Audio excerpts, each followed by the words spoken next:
Vamos a hablar sobre menopausia, o sea, temas relacionados a la menopausia.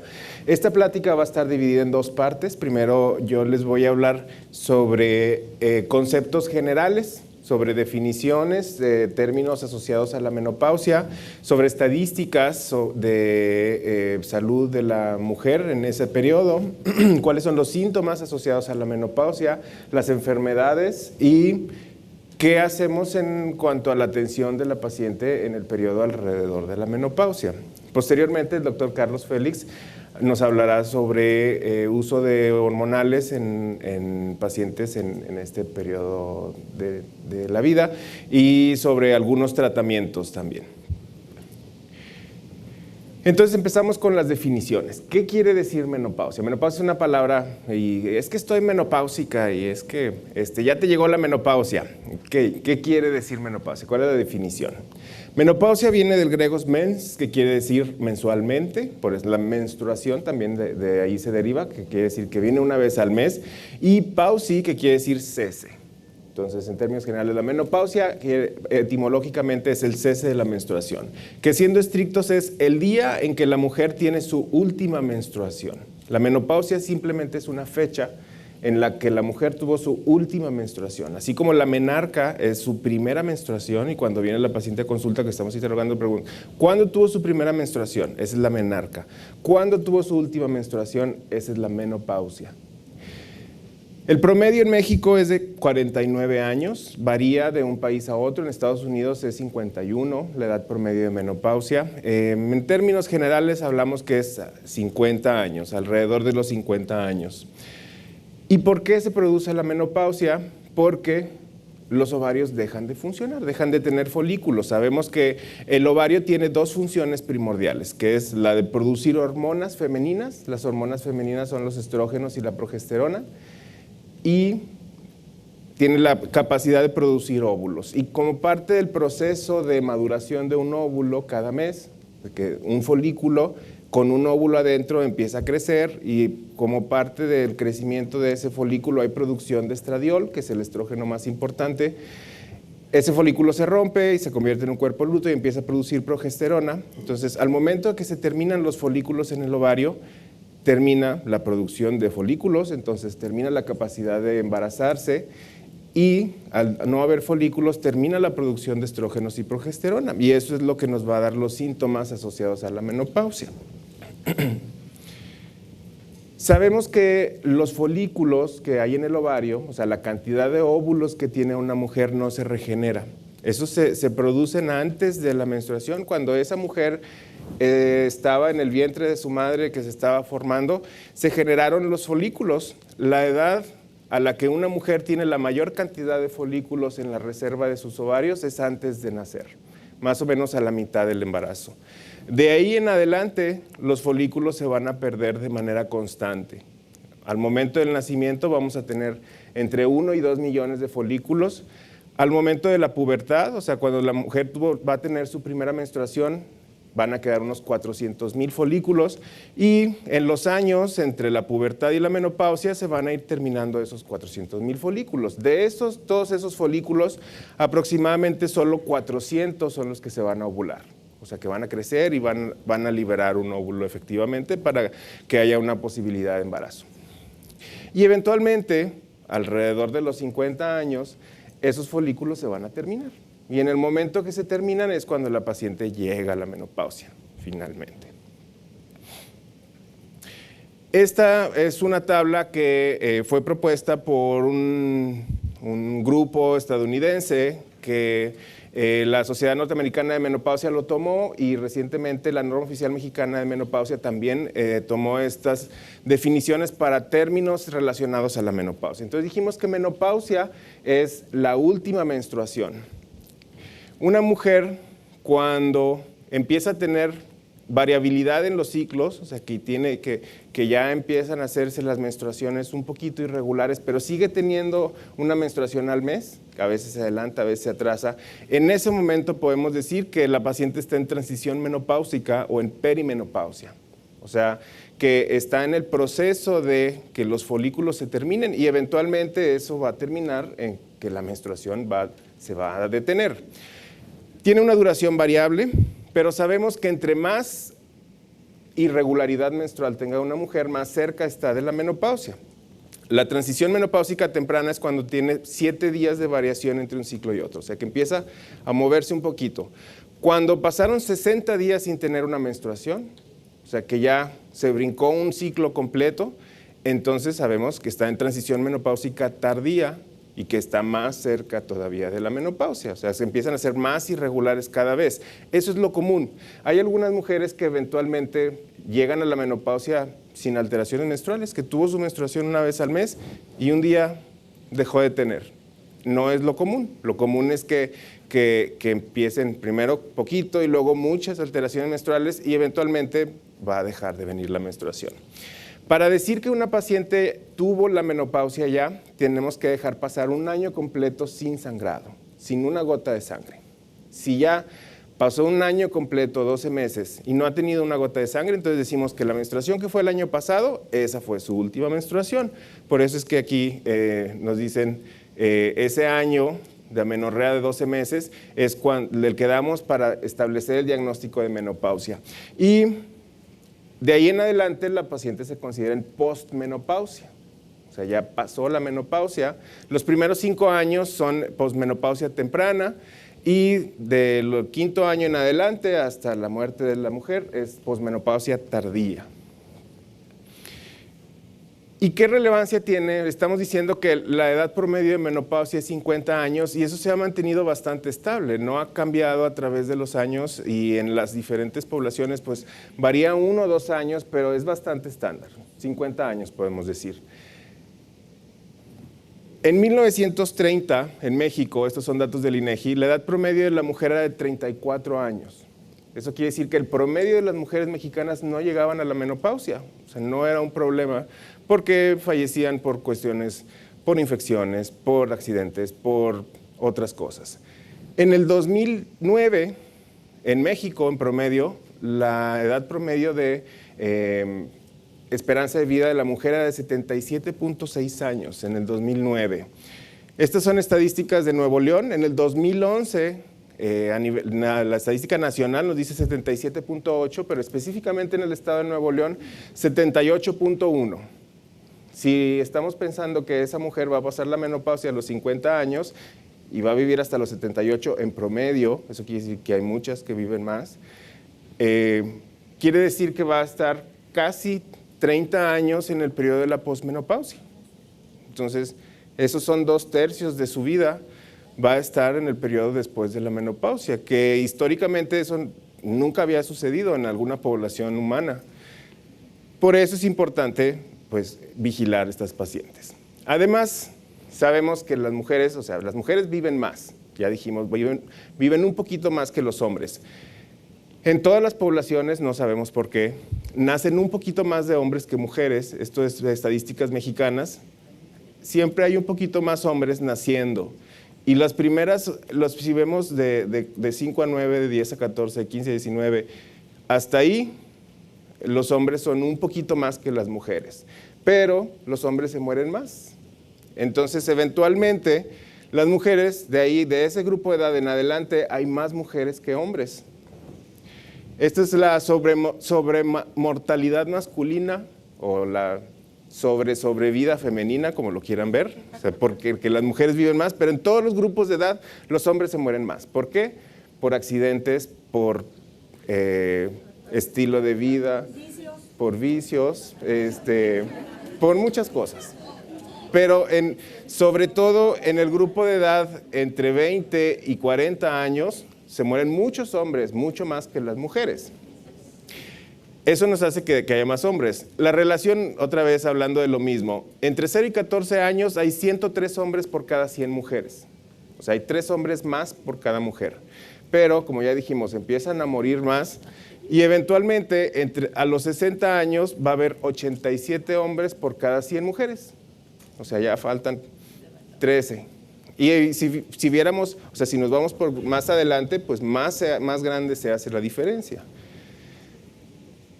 Entonces estamos diciendo que es un grupo de edad, las pacientes que están en la peri o postmenopausia, que está creciendo impresionantemente y que va a seguir creciendo más. Ahorita estamos en la línea aproximadamente del 2005, en el que calculamos que hay algunas 50 millones de mujeres en México, un poquito menos de 50, mayores de 45 años. Si seguimos con la tendencia actual, que muy seguramente así va a ser, para el 2025 va a haber casi 80 millones de mujeres mayores de 45 años en México. Y estas son proyecciones de la Oficina del Censo de Estados Unidos sobre población mexicana, en el que vemos que en el 2050 ya no va a ser una pirámide poblacional, como había sido siempre en todos los países, en que la edad mayor es la que menos hay y los recién nacidos son los que más hay. Se va a convertir en una barra, o sea, todas las poblaciones, los grupos de edad van a tener más o menos la misma cantidad, pero las mujeres en edad mayor van a predominar eventualmente. ¿Por qué? Porque viven más. ¿Por qué? Porque se cuidan más, porque van a consulta, porque no sé, pero viven más. Estamos hablando de que habría alrededor de 5 millones de mujeres arriba de 80 años. Y ese dato va a seguir creciendo. Entonces, es una población que está creciendo, como les decía, impresionantemente y que requiere atención. Y otra cosa importante, o sea, ok, las mujeres están viviendo más y están pasando más años en la posmenopausia. Y sabemos también, como parte del cambio demográfico y social mexicano, actualmente sabemos que las mujeres trabajan prácticamente igual que los hombres. O sea, el porcentaje de mujeres que contribuyen con alguna forma de trabajo en la sociedad es prácticamente igual o incluso más. Estas gráficas son tomando en cuenta los trabajos no remunerados, que los trabajos no remunerados son ama de casa, o sea, cuidar la casa, cuidar los niños, trabajos en la casa de remoción, etcétera, trabajo administradora del hogar. Así es, si no se van a la quiebra. Trabajo voluntario, etcétera. Entonces, si tomamos eso en cuenta, las mujeres trabajan incluso un poquito más que los hombres. Y de las mujeres que trabajan y que son jefe de su casa, porque hay mujeres que trabajan que no son jefe de su casa, cada vez hay más hogares en el que la mujer es jefe de su casa. De las mujeres que trabajan y que son jefe de su casa, la gran mayoría, el 82%, son de hogares familiares. Eso quiere decir que viven en familia, que no viven solas o que no viven con una amiga, sino que viven con una familia, y de esos más de la mitad son familias nucleares. Quiere decir que vive la mujer con sus hijos o ampliados, que vive con su mamá y que vive su hermano y que vive algún otro familiar.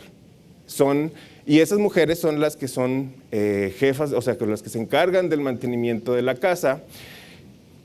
Y, dato interesante, los hogares en los que la mujer es jefe de familia, familiares, o sea, que la mujer se hace cargo de los hijos o de los hermanos o de la mamá, del papá, de algún familiar, la edad, si vemos, entre 45 y 49 años es el 11%, de 50 a 54 el 11%, o sea, los años alrededor de la menopausia es cuando porcentualmente más mujeres son responsables de la manutención de su familia. Entonces, más importante todavía, o sea, estamos diciendo que es una población que está creciendo y es una población económicamente activa y una población que tiene responsabilidades y que pues no pueden dejar que los bochornos no los dejan ir a trabajar, o que tiene que ir por el hijo y que cuidar a la mamá y el hermano y ay, el bochorno, y es que no puede dormir. Pues es una situación complicada. Es una de las razones también por las que queremos controlar y apoyar a estas pacientes. Y ahorita que estamos en épocas electorales también, estas mujeres en la edad de menopausia, 50, 55, es cuando políticamente son más activas, y vemos que de 1952 a la fecha cómo ha crecido impresionantemente la cantidad de diputadas y de senadoras Actualmente es alrededor del 27%, si hablamos de cuestiones nacionales, pero hay algunos estados que tienen cerca del 50% de legisladoras en los congresos locales, de legisladoras mujeres también. Imagínense, la mujer diputada tiene hoy el debate de su proyecto de ley y no pudo ir porque los bochornos no la dejaron dormir. Entonces, sí queremos, es una población que contribuye mucho con la sociedad, es a lo que quiero llevar. Y requiere atención.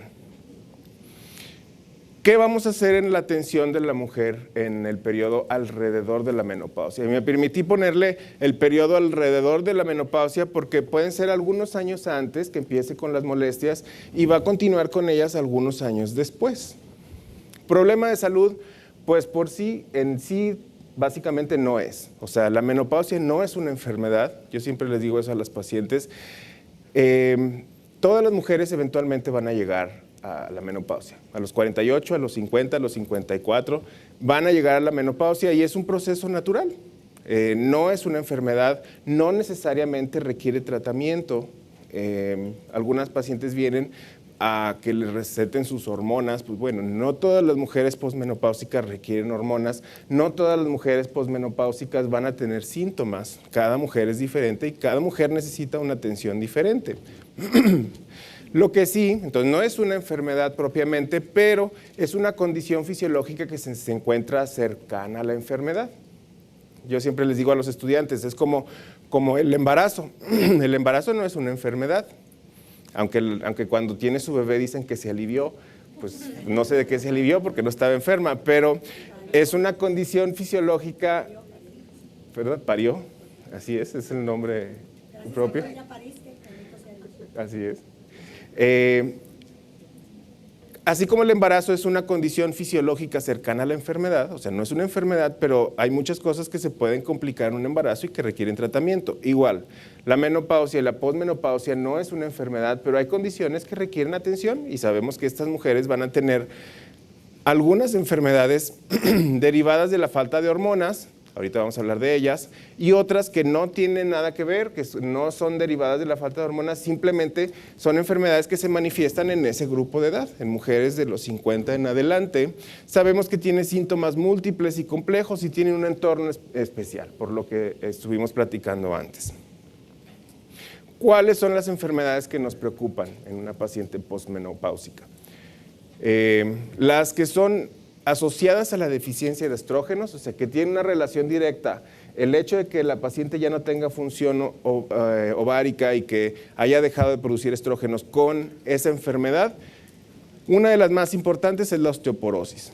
Sabemos que la prevalencia de osteoporosis es muchas veces más común en las mujeres que en los hombres, porque en los hombres no hay un cese de la función de los testículos, así como en la mujer de los ovarios. O sea, sigue habiendo hormona masculina, cada vez menos, pero no hay un punto en el que el testículo totalmente deje de funcionar. Por eso es que es raro ver un hombre con osteoporosis. En cambio, ver mujeres con osteoporosis son muy, muy comunes. Y uno de los factores de riesgo para tener osteoporosis es cuántos años tiene la paciente sin función ovulatoria, o sea, sin estrógenos.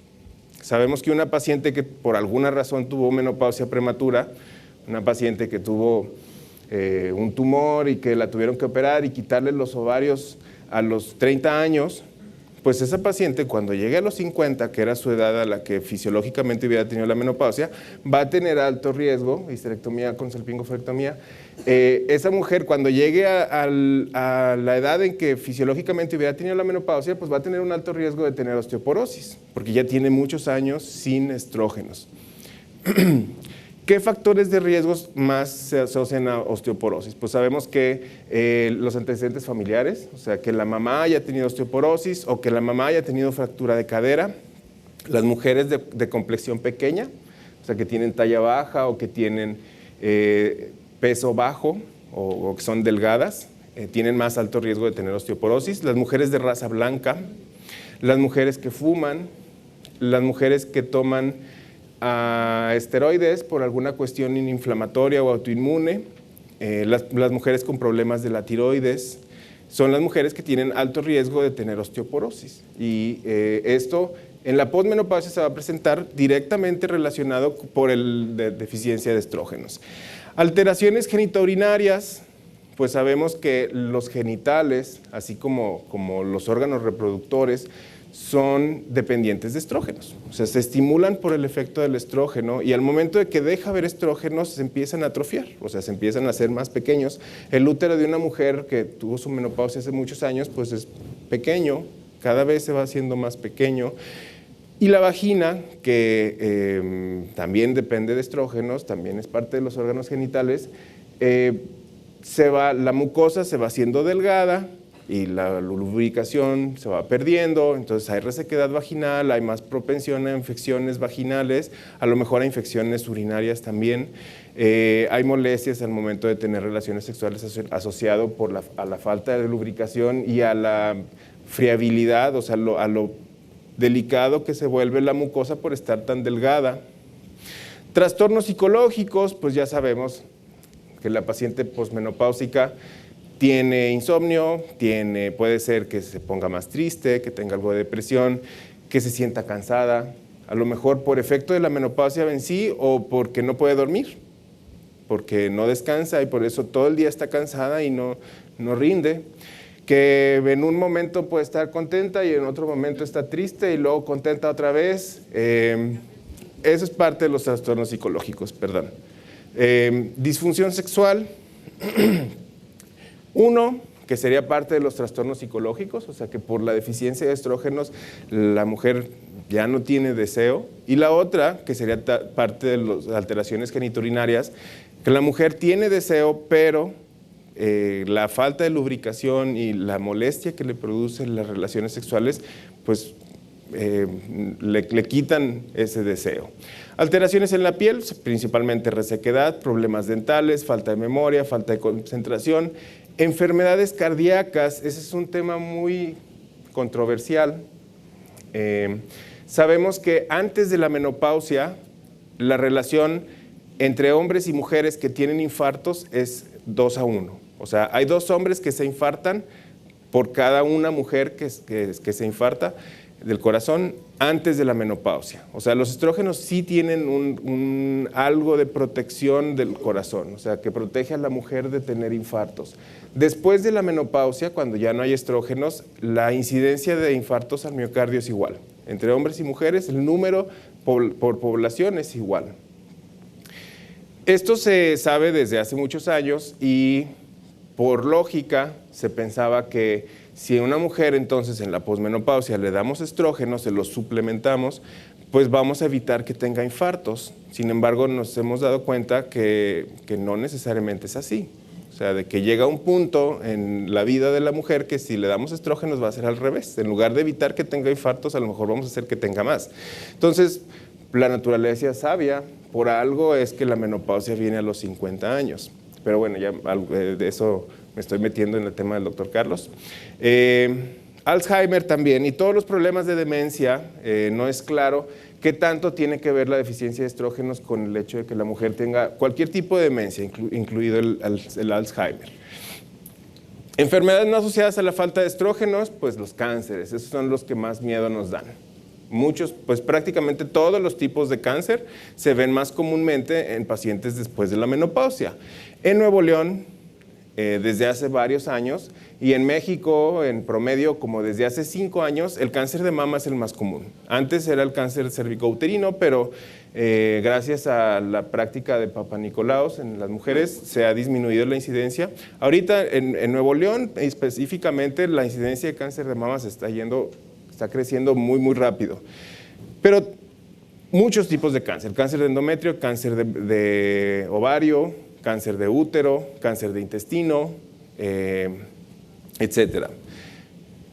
Enfermedades crónico-degenerativas, diabetes, hipertensión, obesidad, problemas con el colesterol o con los triglicéridos, están asociados con la edad. Entre más edad tenga una persona, más posibilidad hay de que le suba la presión, que le suba el azúcar, que le suba el colesterol, que le suba los triglicéridos. No necesariamente tiene que ver con el hecho de que tenga o no estrógenos, sino que tiene más edad, y entre más edad tenga, más riesgo va a tener. Pero en estas pacientes, pues nos vamos a enfocar en eso. Si la paciente está viniendo a consulta, pues en eso nos vamos a enfocar. Entonces, habíamos dicho que hay síntomas múltiples y complejos. El principal síntoma climatérico o síntoma menopáusico son los bochornos. Aproximadamente el 90% de las mujeres que tienen síntomas, porque hay mujeres que no tienen síntomas, de las mujeres que tienen síntomas, el 90% van a ser bochornos. O sea, su principal molestia va a ser bochornos. Y también palpitaciones y ansiedad y angustia y dolor con las relaciones, dolores articulares. Algunas mujeres se van a quejar de otra cosa, como de insomnio, por ejemplo. Ese es el motivo de consulta. Vienen a consultar porque no pueden dormir. Pero lo común es que sean bochornos. Y sabemos que los síntomas aparecen en los años de la transición menopáusica. Dijimos que la transición menopáusica empieza cuando empieza a haber alteraciones menstruales. ¿Cuándo es eso? Pues es muy variable. Hay mujeres que a los 35 años empiezan a tener alteraciones menstruales y empiezan con bochornos y con molestias, pues a lo mejor sí, o sea, sí es posible.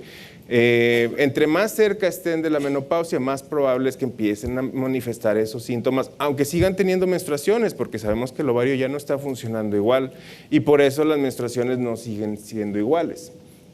Y después de la menopausia, los síntomas van a seguir, no van a ser eternos, o sea, eventualmente se van a quitar. Sabemos que la edad promedio de síntomas es de 5 años, o sea, la duración promedio. Hay algunas mujeres que tienen bochornos 6 meses y ya. Pero sabemos que hay mujeres que pueden durar años con los bochornos antes y después de la menopausia, que eventualmente se van a quitar. Pero mientras es el problema, o sea, de qué van a hacer con esos bochornos. Síndrome climatérico, entonces, nada más en resumen, para englobar, lo dividimos nosotros en síntomas vasomotores, que básicamente son bochornos y sudores, que le entra el calor y empieza a escurrir de sudor. Hay pacientes que sudan tanto en la noche que se tienen que levantar a cambiarse la pijama incluso. Y a lo mejor la menopausia, los síntomas, a bañarse, los síntomas climatéricos no incluyen insomnio, o sea, no es que no pueda dormir, sino que la paciente tiene que despertar para cambiarse la pijama porque está sudando y está toda empapada. Síntomas centrales o psicológicos: insomnio, falta de memoria, falta de concentración, cambios en el humor. Síntomas geniturinarios: resequedad vaginal, dispareunia, urgencia, infecciones. Así es como nosotros lo dividimos. Entonces, ¿qué hacemos con una paciente en el periodo alrededor de la menopausia que viene a consulta? Pues no le vamos a dar un abanico, a lo mejor sí, pero hay otras cosas que nos interesan más. Obviamente lo más importante es queremos saber que esa mujer está bien, establecer el estado general de salud.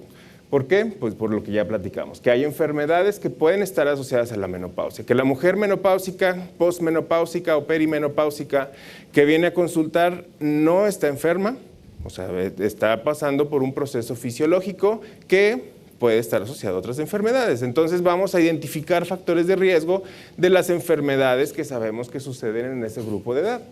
Vamos a interrogar sobre osteoporosis, de si en su familia ha habido problemas de osteoporosis, si en su familia ha habido problemas de infartos, de embolias, si la paciente fuma, si la paciente tiene peso de más, si la paciente hace ejercicio, o sea, para calcular su riesgo de que tenga un infarto, su riesgo de que tenga una embolia, su riesgo de que tenga una trombosis, de que se le forme un coágulo en una pierna, riesgos para cáncer de mama, que también tiene mucho que ver los antecedentes familiares, riesgos para cáncer de ovario, riesgos para cáncer de endometrio, o sea, eso es lo que primero vamos a hacer, y algo muy importante, revisar que la paciente está bien, y obviamente también vamos a valorar los síntomas, o sea, preguntarle a la paciente si tiene bochorno, si puede dormir bien, si tiene resequedad vaginal, etcétera, etcétera. cáncer. Entonces dijimos, no es de las principales causas de muerte, pero sabemos que en México, en el 2009, la principal causa de cáncer era el cáncer de mama. Como ya a nivel nacional ya se cambió.